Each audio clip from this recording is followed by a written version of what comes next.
ومكملين مع بعض بقية سلسلة وصفات المدارس. من النهاردة ما تحمليش هم السندوتشات في اللانش بوكس. تعالوا بينا نعمل مع بعض وصفة جميلة جدا وسهلة جدا وبسيطة قوي، كل الأطفال بيحبوها كبار وصغار، بسم الله ما شاء الله، حاجة في منتهى الجمال. هنعمل مع بعض النهاردة الميني بيتزا، عايزة اقول لكم بجد خطيرة.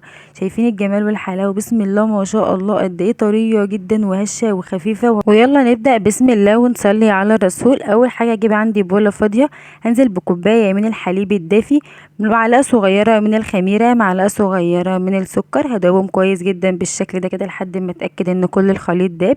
بعد كده بقى هضيف معلقة كبيرة من الحليب البودر، وطبعا دي اختياري، لو ما عندكيش مفيش اي مشكلة خالص.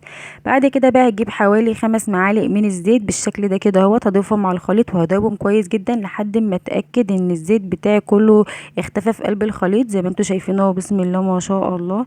عايزه اقول لكم وصفه سهله جدا وبسيطه قوي، بجد هتعجبكم جدا. بعد كده هضيف نص معلقه صغيره من الملح.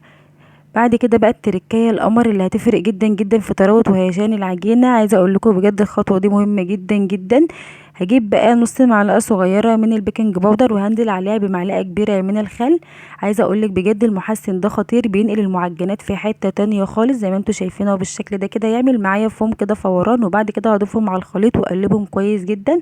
بعد كده بقى هنزل بحوالي 3 كوبايات من الدقيق زي ما انتوا شايفين كده، انا نخلاهم كويس جدا، هقلبهم بقى بالشكل ده كده اهوت. عايزه اقولك ان مقادير الوصفه دي مظبوطه جدا بالشكل ده كده، يعني مظبوطه على الشعره. عايزه اقولك لو التزمتي بيها بجد هتطلع معاكي وصفه جميله جدا وعجينه في الاخر هايله زي ما انتوا شايفين اهو. ابتديت الم العجينه بقى بالشكل ده كده واقلب فيها واعجنها كويس جدا، شايفين بسم الله ما شاء الله. عايزه اقولك كل ما تعجنيها كل ما يطلع معاكي بجد النتيجه في الاخر هايله زي ما انت شايفه كده. انا عايزه عجينه طريه وفي نفس الوقت تكون يعني بتلزق، بس مش ان هي بتلزق في ايديا، يعني طريه جدا جدا. شايفين انا هنا اختبرت العجينه ولقيتها بتلزق قوي. وعايزه اقول لكم كمان منقرشه من فوق، يعني عايزه اقول لكم لازم يبقى ملمس العجينه من فوق ناعم كده، بقى هي محتاجه تتعجن كمان.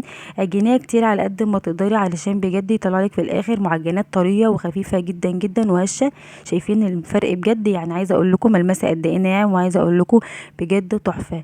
بعد كده بقى هنزل عليهم بحوالي نقطتين من الزيت بالشكل ده كده على سطح العجينه بتاعي. وبعد كده هغطيهم بستريتش رول زي ما انتوا شايفين اهوت، هيقعدوا حوالي نص ساعه بالظبط، لان طبعا اللبن بتاعي كان دافي فالخميره اصلا هتتفاعل بسرعه. هسيبهم بقى تخمر حوالي نص ساعه بالظبط، وبعد ما تخمر هنجهز مع بعض صوص البيتزا اللي هو الكاتشب. عايزه اقول لكم بطريقه سهله جدا. اول حاجه اجيب عندي حله على النار، احط فيها حوالي نقطتين من الزيت، هضيف عليهم 3 معالق كبار من الثوم المفروم، هنزل عليهم بمعلقه كبيره من الصلصه بالشكل ده كده اهوت. شايفين بسم الله ما شاء الله، مفيش اي صعوبه ولا اي مشكله خالص. بعد كده بقى هجيب حوالي طماطمتين هفرمهم فرم ناعم جدا او هبشرهم بالمبشره، بس لازم يكونوا زي ما انتوا شايفين كده بالمنظر ده كده، يعني خشنه في نفس الوقت ما تبقاش سايله قوي.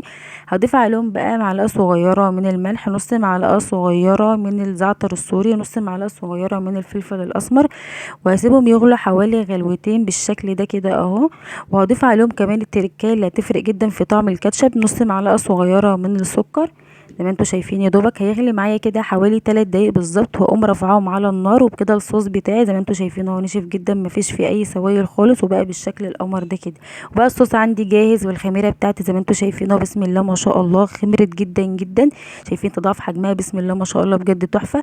هجيب عندي بقى الرخامه بتاعتي او المفرش السيليكون القمر ده، وهضيف عليه رشه من الدقيق، وهبتدي بقى اخد العجينه بتاعتي بعد ما اختمرت بالشكل ده كده اهو، واخدها كده كور صغيره. عايزه اقولك الكوره دي في حجم الليمونه بالظبط زي ما انتوا شايفين كده. حاولي على قد ما تقدري تخلي عينيكي ميزان، يبقى حجم الكور كلها واحد، علشان طبعا الميني بيتزا كلها تبقى في حجم واحد بالشكل ده كده زي ما انتوا شايفين. وعايزه اقول لكم العجينه بجد طريه وماشيه معايا بكل سهوله، مفيش اسهل ولا اجمل من كده.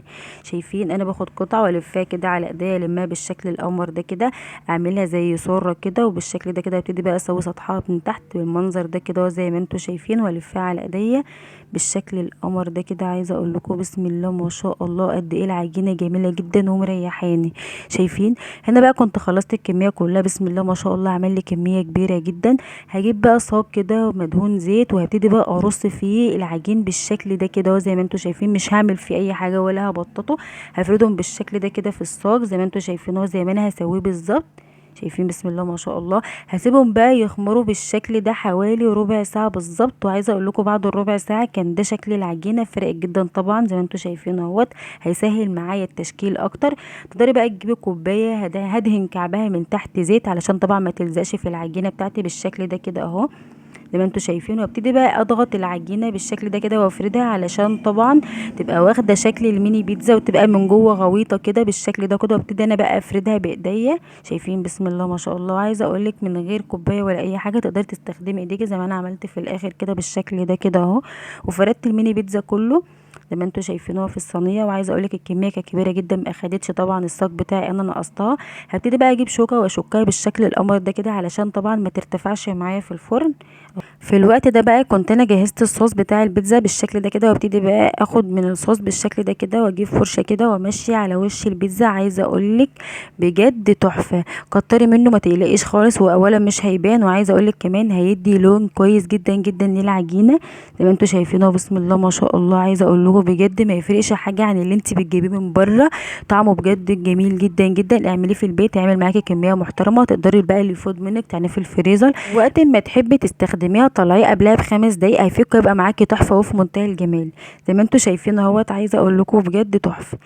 هنا بقى انا بحشي البيتزا بتاعتي. عايزه اقول لكم موتزاريلا. تقدري انت بقى تحشيها سوسيس، بسطرمه، جبنه رومي، ميكس شيدر، اللي انت عايزاه. الحشو ده بتاعك انت. انا هنا عاملاها بسيطه خالص خالص علشان طبعا ولادي يفرحوا بيها جدا جدا. هما بيحبوها كده، مش عامله فيها اي افتكاسات ولا اي حاجه. وفي الطبيعه انت بتجيبي الميني بيتزا اصلا عباره عن خضار وبيتزا صغيره، ما بيبقاش بقى فيها جبن ولا كلام من ده خالص. لو من نادر لو لقيتي بتاعت الافران دي كده يعني فاهماني، يعني بسم الله ما شاء الله زي ما انت عاملاها في البيت كده. بعد بقى ما جبت الميني بيتزا بتاعتي وحطيت على وشها الجبنه الموتزاريلا. وعايزه اقول لك الخطوه المهمه اللي بتفرق جدا في مطه البيتزا وبجد بتبقى تحفه لما بتحطي الجبنه على العجينه على طول على سطح البيتزا على طول. مش مثلا تحطي الخضار الاول وبعد كده الجبن، لا، الجبن الاول على الكاتشب على طول. بيفرق جدا جدا في العجينه بجد، وبجد بيفرق في مطه الجبن. بعد كده بقى هجيب طماطم وفلفل زي ما انتم شايفين كده، قطعتهم شرايح صغيره جدا جدا. طبعا تقدري تستغنى عنهم لو انت حابه، مفيش اي مشكله خالص. بعد كده بقى هجيب شرايح من الزيتون بالشكل القمر ده كده. وابتديت بقى اضيف الطماطم والفلفل وشرايح الزيتون زي ما انت شايفه. بسم الله ما شاء الله. عايزه اقول لكم بجد ميني بيتزا خطير زي ما انتم شايفين. انا كنت خلصت الكميه اللي عندي. والتركية بقى المهمة جدا جدا جدا ومش اي حد عارفها، تبخي وش البيتزا من فوق بزيت. يا سلام لو حطيت نقطتين زيت كده، لو انت ما عندكيش بخاخة او مشيتي بفرشة كده على وش البيتزا من فوق بالشكل القمر ده، هيطلع معاكي لون بجد تحفة. وعايزة اقولك كمان بجد يعني بسم الله ما شاء الله بتفرق جدا جدا جدا في شكل البيتزا بجد.